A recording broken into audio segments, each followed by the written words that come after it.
BRS ఉపరాష్ట్రపతి ఎన్నికలపై తటస్థ వైఖరి తీసుకోవడం విచారకరమన్నారు సిపిఐ జాతీయ కార్యదర్శి నారాయణ. ఇది తెలంగాణ ప్రజలను మోసం చేయడమే అని తెలిపారు. తెలంగాణ ఉద్యమానికి సహకరించిన జస్టిస్ సుదర్శన్ రెడ్డి ఉపాధ్యక్ష పదవికి పోటీ చేస్తుంటే దూరంగా ఉండడం అంటే ఆత్మహత్య సదృశ్యమన్నారు.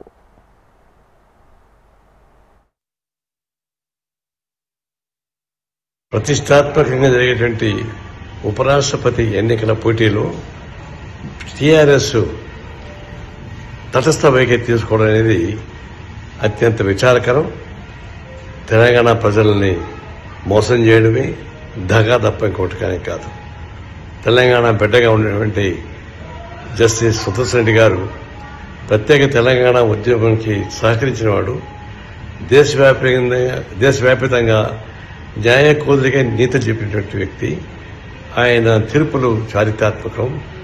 అలాంటి వ్యక్తిని ఉపాధ్యక్ష పదవికి పోటీ చేస్తున్నప్పుడు తటస్థంగా ఉండడం అంటే ఏ తెలంగాణ పేరు చెప్పి, ఏ తెలంగాణ ప్రజలు చెప్పి, తెలంగాణ సెంటిమెంట్ ఉపయోగించి మీరు గెలిచారు, 2 మాటలు ముఖ్యమంత్రిగా ఉన్నారు.